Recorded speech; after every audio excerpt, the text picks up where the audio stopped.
Be me, 36, marketing manager at tech company in Denver, Colorado.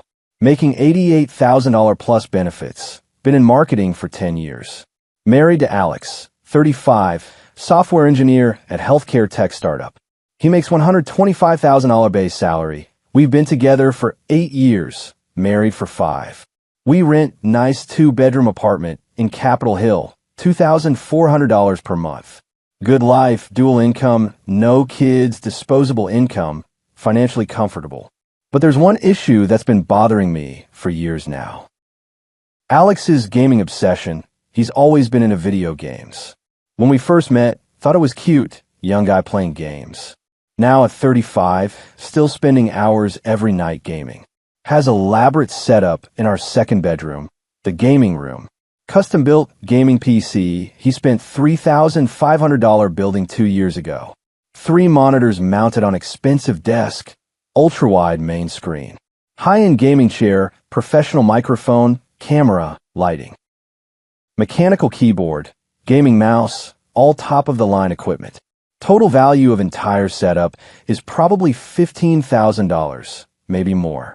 He streams on Twitch part-time, plays competitive games. Has following of about 8,000 subscribers, makes some money from it.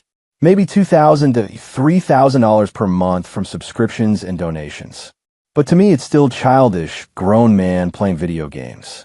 We're in our mid-30s, time to put away childish things. Focus on building real wealth, investing in our future. Not spending thousands on gaming equipment and sitting in darkroom. I've been dropping hints for past year about selling the setup. Wouldn't it be nice to have that room as home office? We could use that money for vacation or investment. Don't you think you're getting too old for gaming? Alex always deflects, says gaming is his hobby and stress relief. That he enjoys streaming and connecting with community. That the money he makes from it covers the equipment costs. But I see it as wasted time and wasted space.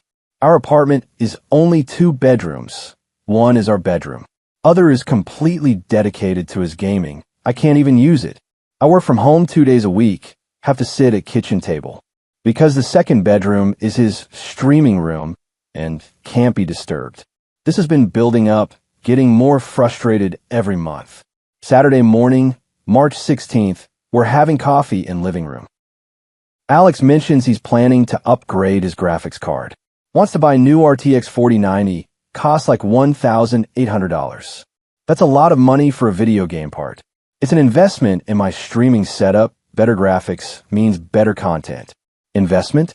It's a toy for playing games. Alex gets defensive. Here we go again. It's not a toy. Streaming is legitimate side income. I made $30,000 last year from it. That's not nothing. $30,000 compared to how much time you spent. That's barely minimum wage. If you calculated hourly rate for time invested, you're making like $8 per hour. This argument has happened multiple times before. It's not just about money. It's about enjoyment and community. You're 35 years old. Maybe it's time to grow up and get adult hobbies. I can see him getting angry now. His jaw is tight. Adult hobbies? Like what? Watching reality TV like you do.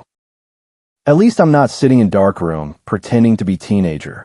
Low blow, but I'm frustrated. This has been bothering me for so long. I think you should sell the gaming setup. Complete silence. Alex just stares at me. What did you say? I think you should sell all that gaming equipment. It's taking over our apartment. We could use the space and the money for better things. Alex sets down his coffee very carefully. That equipment is worth about $15,000 and it generates income. Income that barely covers electricity you use running it all night. Plus we need that room. I need home office space. You have the kitchen table. I need actual office for work calls and focus. Then we can set up simple desk after I sell the gaming stuff. Alex's face is completely closed off now. I'm not selling my setup. Why not? You're too attached to childish things. It's not childish. It's my hobby that I'm passionate about. Passions are fine for teenagers. We're adults with responsibilities. This argument escalates over the next hour. Alex refuses to even consider selling anything. I'm insisting he needs to grow up and prioritize our future. Finally, he gets up and goes to the gaming room. Closes door. I hear him putting on headset and starting to stream. He's literally choosing video games over our conversation. This is exactly the problem. Gaming is more important than our relationship. Over next week, I bring it up repeatedly. Every time he's in the gaming room, I make comments. Still playing your little games instead of spending time with me. How much money did you waste on that setup again? We could have real furniture instead of gamer toys. Alex starts getting quieter, more withdrawn. Spends even more time streaming, avoiding me. This is creating bigger wedge between us. Friday night, March 22nd, I've had enough. Alex is streaming. I can hear him talking to chat through door. Laughing with viewers, having fun, completely ignoring me. I walk into the gaming room while he's live on camera. Alex, we need to talk, turn that off. He mutes his mic, looks at me with frustration. I'm in middle of stream. Can this wait? No, it can't wait. This is exactly the problem. You prioritize gaming over everything else over me. His chat is going crazy. Viewers can see me on camera. They're typing comments. I can see them on his second monitor. Wife aggro, RIP streamer. She's gonna unplug it. These internet strangers making fun of our relationship. Can you please leave? I'll talk to you after stream. No, I want you to end stream now and talk to me. I'm not ending stream. I have subscribers watching. See, this is the problem. Random people on internet matter more than your wife. Alex unmutes his mic, addresses his viewers. Sorry guys, I need to end early tonight. Family stuff. I'll be back tomorrow. Thanks for watching. He ends stream, takes off headset, turns to face me. What is so urgent that you had to interrupt my stream? I want you to make a choice, me or the gaming setup. Alex just stares at me like I've lost my mind. That's not a reasonable ultimatum. Yes, it is. I'm tired of competing with video games for your attention. You're not competing with anything. I stream 15 hours per week. That's 15 hours you could spend with me or on productive things. I work 50 hours per week at my job. I'm allowed to have hobbies. Not hobbies that cost $15,000 and take over our apartment. I deliver the ultimatum clearly. Either you sell the gaming setup by end of month, or I'm done. I can't keep living like this. Alex is very quiet, thinking, processing. You're giving me ultimatum, gaming setup or marriage. Yes, because clearly you can't balance both. And you think that's fair? I think it's necessary. You're obsessed, and it needs to stop. He stands up from his gaming chair. Okay, I made my decision. Feel relief. Finally, he's going to grow up. You're going to sell it. No, I'm going to file for divorce. Feel like floor just dropped out from under me. What? You're choosing video games over our marriage. I'm choosing not to be controlled and given ultimatums. You're demanding I give up something I'm passionate about. Something that brings me joy and generates income. Because you've decided it's childish. Can't believe what I'm hearing. You're seriously going to divorce me over this. You're seriously demanding I sell $15,000 of my property and give up hobby I love because you don't approve. Yeah, I guess I am choosing divorce. Alex walks past me, grabs his phone and wallet. I'm going to stay at a friend's place tonight. We can discuss logistics tomorrow when we're both calmer. But I'm serious. If you want me to choose, I choose myself. He leaves. I'm standing in the gaming room alone, surrounded by all the equipment I hate that just ended my marriage. Saturday morning, Alex comes back to apartment. He's calm, composed, clearly thought through everything. I contacted divorce attorney this morning. We can do this amicably or contentiously, your choice. But I'm not backing down. I'm not selling my setup. And I'm not staying in marriage where I'm given ultimatums. Try to backtrack. Didn't think he'd actually leave. Alex, maybe I was too harsh. We can work this out. You told me to choose between you and my hobby. I chose. You don't get to take it back now. Over next week, reality of situation sinks in. Alex is serious about divorce. Already has attorney. I get my own attorney, woman named Sarah Martinez. She asks about our financial situation and assets. You're both employed. Where are the incomes? I make $88,000. He makes $125,000 base, plus about $30,000 from streaming. So his total income is $155,000 to your $88,000. Yes, but the streaming money is from childish hobby. It's still income, doesn't matter the source. She explains Colorado is equitable distribution state. Assets acquired during marriage are divided equitably. Usually that means 50-50th split of everything. What about his gaming equipment? That's marital property if purchased during marriage. You'd get half the value in asset division. Wait, I'd get half the value of the gaming setup. So I get like $7,500 from his gaming stuff. If it's worth $15,000 and he keeps it, yes. But also you split retirement accounts, savings, everything. Start doing math on our finances. We have combined savings of $45,000. Combined retirement accounts worth about $180,000. But his retirement is worth $140,000. Mine is only $40,000. Because he's been making more and contributing more. In divorce, we split everything 50-50ths. I get half of total, which is $112,500 in combined accounts. But I currently have only $60,000, my portion of savings plus retirement. So I gain $52,500 from split. Wait, that's actually not terrible. Plus I get spousal support since he makes significantly more. Sarah explains Colorado spousal maintenance guidelines. Maintenance is based on income disparity and length of marriage. You've been married 5 years. He makes $67,000 more than you. You'd likely get maintenance for 2 to 3 years. Probably around $1,500 to $2,000 per month. So I'd get my half of assets plus $18,000 to $24,000 per year for a few years. This might actually work out financially for me. Maybe divorce isn't the worst outcome. Get to escape the gaming obsession and get financial settlement.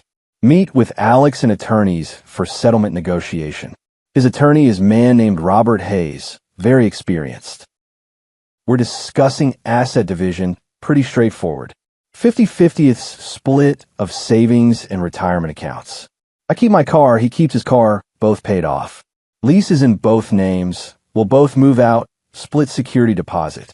Then we get to the gaming equipment discussion. I bring up that I want half the value of the setup.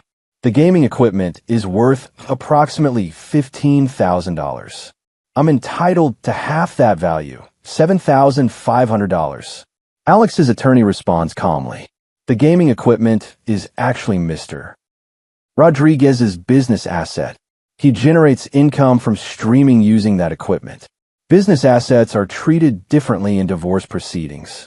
Sarah, my attorney, pushes back. It's gaming equipment, not business asset. He has Schedule C income from streaming for past 3 years. Files taxes showing it as self-employment income. The equipment is depreciated as business expense.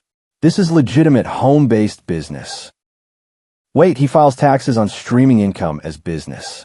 Never paid attention to that. Thought it was just hobby money. Even if it's business asset, she's still entitled to portion. Yes, but we value business assets differently. Gaming equipment depreciates rapidly, especially electronics. Current fair market value is probably $8,000, not $15,000. Half of $8,000 is $4,000, not $7,500. They're negotiating down the value. This is frustrating. Then Robert brings up something I didn't consider. Also, if we're dividing business assets, we need to consider business income and future earning potential. Mr. Rodriguez has been growing his streaming income, currently making $30,000 annually, but trajectory shows growth. If Mrs. Rodriguez wants half of business assets, then business income should be excluded from spousal maintenance calculation. Sarah explains this to me quietly. If streaming is business, income from it doesn't count for maintenance. His qualifying income would be $125,000 salary only. Reduces maintenance calculation significantly.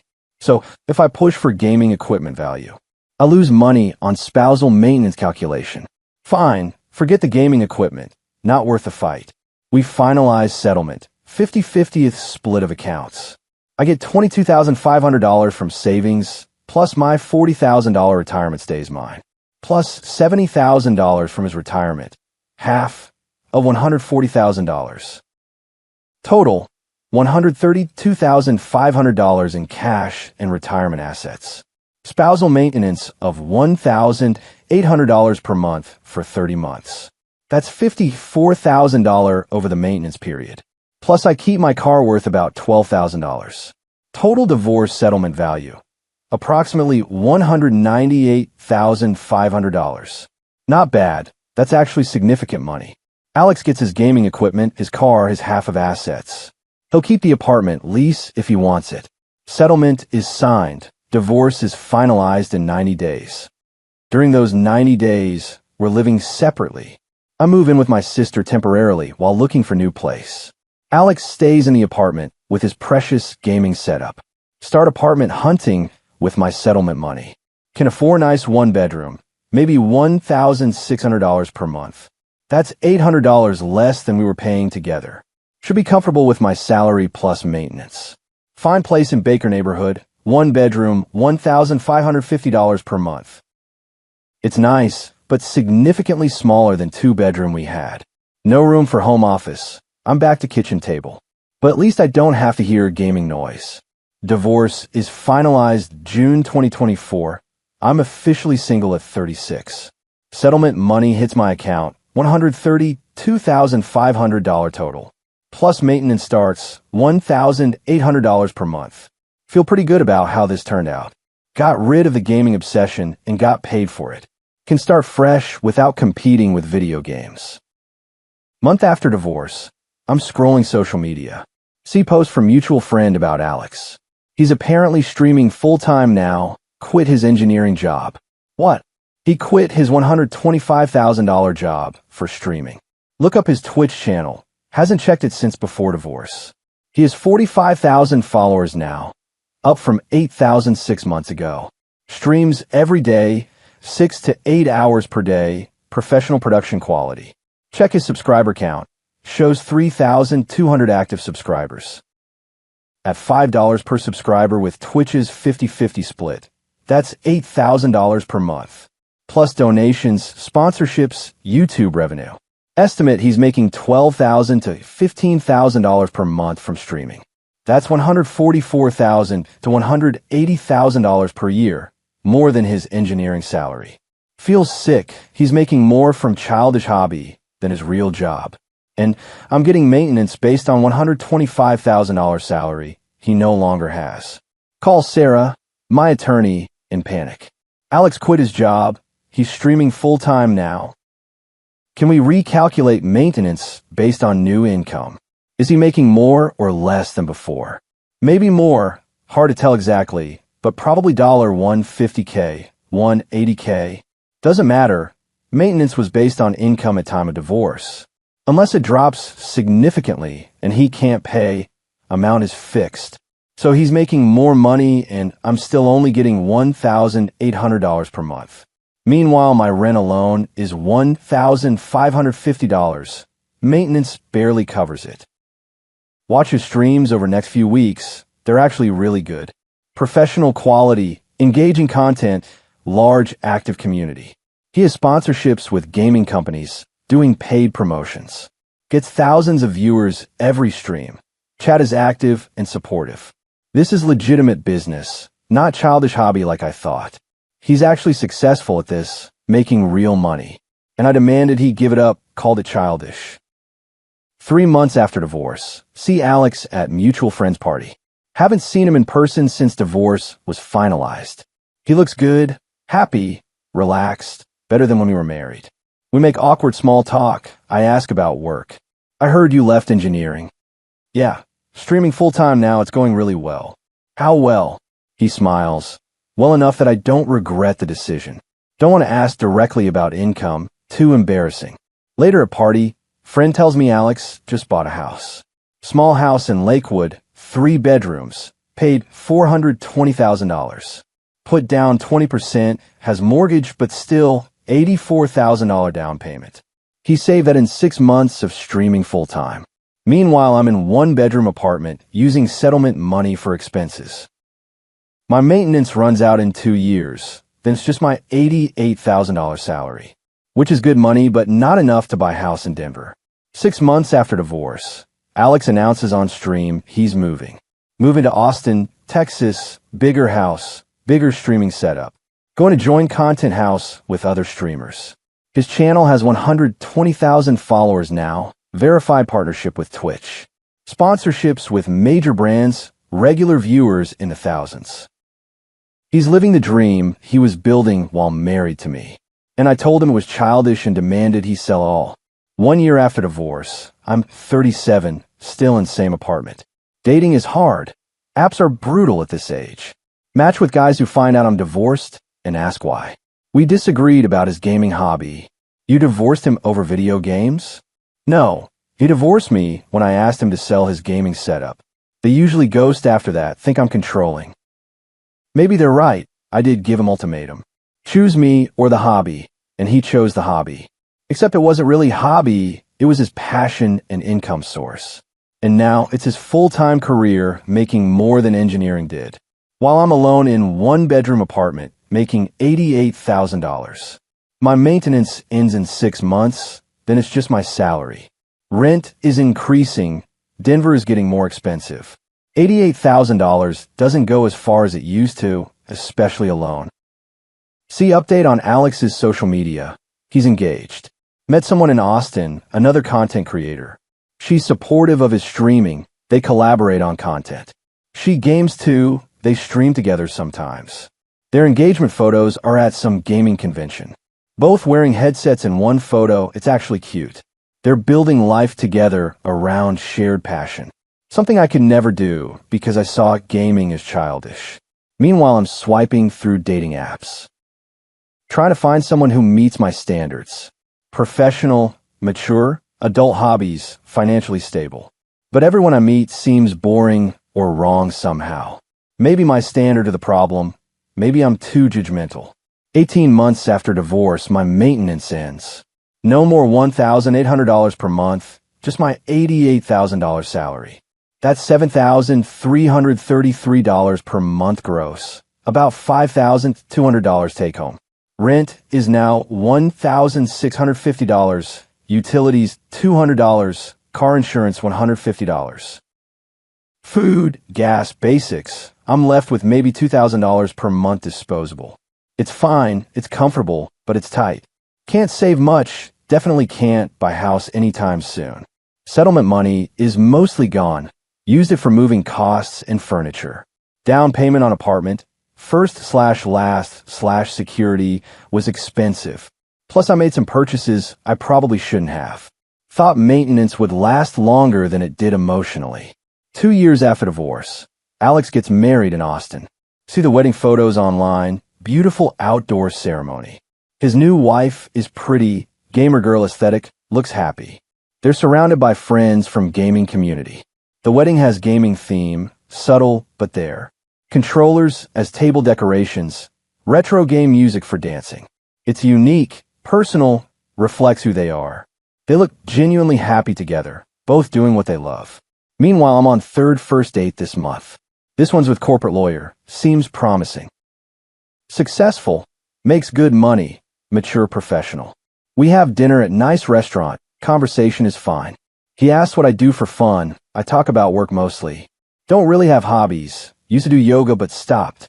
Watch TV, scroll social media, that's about it. He seems bored. I'm boring. This isn't going well. Date ends politely, no second date planned. Realize I become what I accused Alex of being. Except instead of being passionate about gaming. I'm passionate about nothing, just work and existing. He had something he loved that brought him joy and income. I have a job that pays bills and nothing else. 3 years after divorce, I'm 39, still in same apartment. Still single, still working same marketing job. Got small raise, making $94,000 now, but it doesn't feel like much. Denver rent is $1,850 now. Everything is more expensive. Alex's streaming channel has 500,000 followers. He's one of top streamers in his game category. making estimated $400,000 plus per year from streaming alone. Has sponsorships, merchandise line, investment deals. He's set for life doing what he loves. And I called it childish, told him to sell it all. Gave him ultimatum that ended our marriage. Think about that ultimatum constantly now. Me or the gaming setup seemed so reasonable at the time. Seemed like obvious choice, grow up or lose me. But he chose himself, chose his passion, chose his future, and built amazing life and career from that choice. While I chose being right over being happy, chose control over support, chose judgment over understanding, and ended up alone with nothing to show for it. Run into mutual friend who asks how I'm doing. I'm okay. Working, living in Baker, same stuff. Have you seen what Alex is doing? He's killing it. Yeah, I've seen good for him. Do you ever regret how things ended? Think about this honestly. Every day, I regret giving him that ultimatum. I thought gaming was childish waste of time. Turns out it was his career and passion, and I couldn't see it. Friend is sympathetic but honest. He tried to tell you it was important to him. He showed you the income, the growth, the potential. You just couldn't accept it because it was gaming. She's exactly right. I was too judgmental to listen. You wanted him to be who you thought he should be, instead of supporting who he actually was. And it cost you your marriage and probably a lot more. A lot more is understatement. Cost me relationship with someone who became very successful. Cost me being part of that success and sharing that life.